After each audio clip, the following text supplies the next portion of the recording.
พี่น้องมันซับหัววากหมดแล้วหุยหัววากหมุนอุ้ยปุยหมดละหุยนั่นโอ้โถมันเข้ามาตีเลยซับจนหัววากหมดแล้วบ่มีหูบ่มีบ่ยังมีเหลือแต่ปากตาบ่มีแล้วพี่น้องนี่เก็บก่อนปาโถปาโถพี่น้องนี่เห็นบ่เนี่ยเขามาตีอีกบัดนี่โอ้ถึกพอบนี่ถึกนี่เบิ่งแม่มันตีหุ่นเบาจันพี่น้องเอ้ยนี่ลำโพงกระสะสู้สะทรายนี่คืนเบาจันนะนี่มือนี่เนี่ยที่ว่าเป็นมือแรกแหกมานมือโชคมือใส่มานเด้อคืนมานเด้อเจ้าคืนเนี่ยมานเด้อนี่เบิ่งแม่เห็นบ่มันตีหุ่นนะพี่น้องนี่ตีหุ่นนั่นลำโพงกับปีนสะปีนทรายหุ่นปีนเตะอันน่ะขี้ตุ่มหมดหุ่ยหุ่นกับนั่นหุ่นเบาจันก็ตกมาอยู่พี่น้องเอ้ยโอ้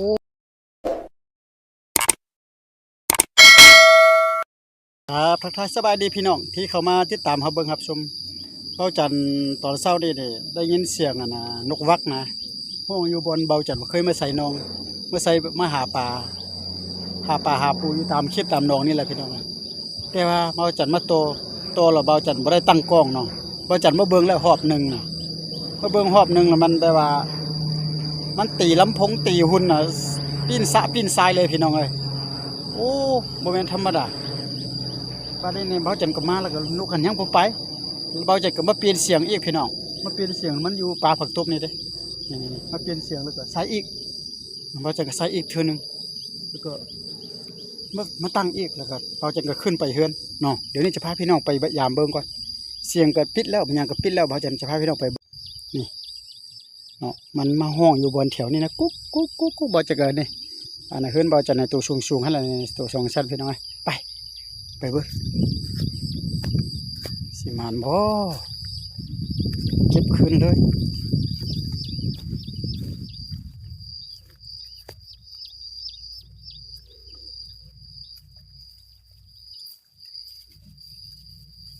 ปาโถพี่น้องนี่เห็นบ่เนี่ยเขามาตีอีกบัดนี่โอ้ถึกพอบนี่ถึกนี่เบิ่งแม่มันตีหุ่นเบาจันพี่น้องเอ้ยนี่ลำโพงกระสะสู้สะทรายนี่คืนเบาจันนะนี่มือนี่เนี่ยที่ว่าเป็นมือแรกแหกมานมือโชคมือใส่มานเด้อคืนมานเด้อเจ้าคืนเนี่ยมานเด้อนี่เบิ่งแม่เห็นบ่มันตีหุ่นพี่น้องนี่ตีหุ่นนั่นลำโพงกับปีนสะปีนทรายหุ่นปีนเตะอันน่ะขี้ตุ่มหมดหุ่ยหุ่นกับนั่นหุ่นเบาจันก็ตกมาอยู่พี่น้องเอ้ยโอ้เบิ่งแม่ลมมันพี่น้องเบิ่งแม่เห็นบ่มันต่ำไปต่ำมาหลายรอบหลายตาวเติบพี่น้องหุ่ยนี่จุดนี้มันต่ำเมดหูเมดเนี่ยพี่น้องเลยนั่นนกวักต่ำนะนี่เพิ่นมาถึกอยู่นี่แหละพี่น้องเลยนี่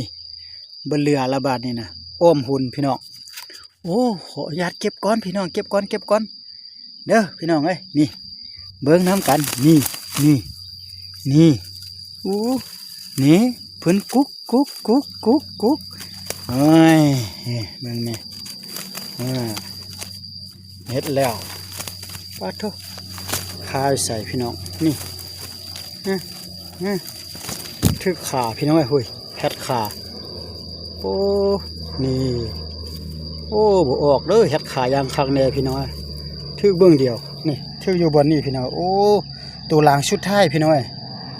นี่คืนเฮามือมดอยู่นี่แหละนี่หลังชุดท้ายตัวนี้ฮะมันทึกนั่นเห็นบ่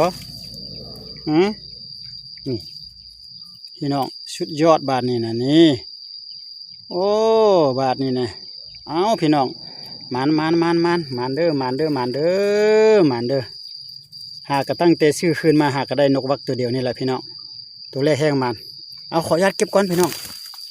เก็บก่อนเด้อนั่นเพิ่นถือบักดีพี่น้องเลยปาโถพี่น้องมันซับหัววากหมดแล้วหุยหัววากหมุนอุ้ยปุยหมดละหุยนั่นโอ้โถมันเข้ามาตีเลยซับจนหัววากหมดเลยบ่มีหูบ่มีบ่ยังมีเหลือแต่ปากตาบ่มีแล้วพี่น้องนี่ เก็บก่อนเก็บก่อนพี่น้องถึงแล้วก็กินก็ดีเลยที่แบบนั้น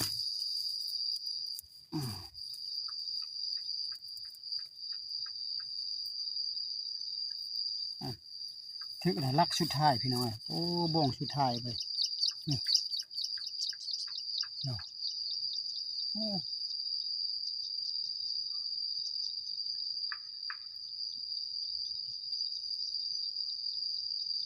ขัดออกสายยางขัดเนี่ย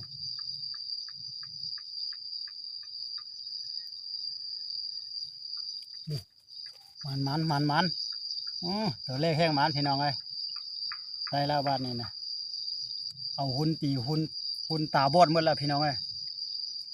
หุ่นฟูมนะเบิ่งไหมลำโพงกับมันสะสู้สะทรายแถวนี้มันตีแท้ตีว่ะโอ้เอาเก็บก่อนพี่น้อง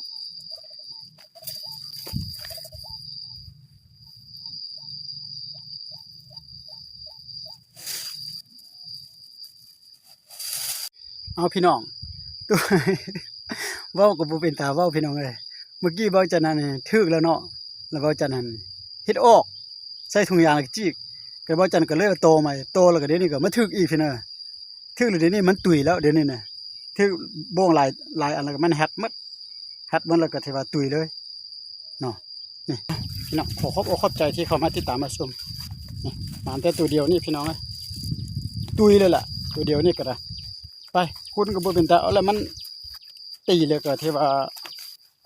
ตาก็บ่มีแล้วทั้งสองเบื้องก็ได้เอาขอบใจที่เข้ามาติดตามมาชมเมื่อนี้ก็เป็นมื้อแรกแหกมานั่นแหละครั้งแรกลงคืนตัวนี้หั่นหาก็ได้นกวัดตัวเดียวบ่แม่นก็ปกติก็จะได้2ตัวได้พี่น้อง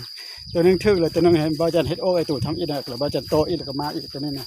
โอ้ทึกดีทึกขาทึกคอแฮดหมดพี่น้องก็เลยว่าตุยเลยเนาะพบกันในคลิปต่อไปพี่น้องสำหรับคลิปนี้บ๊ายบายพี่น้องเอ้ยสวัสดีครับพี่น้อง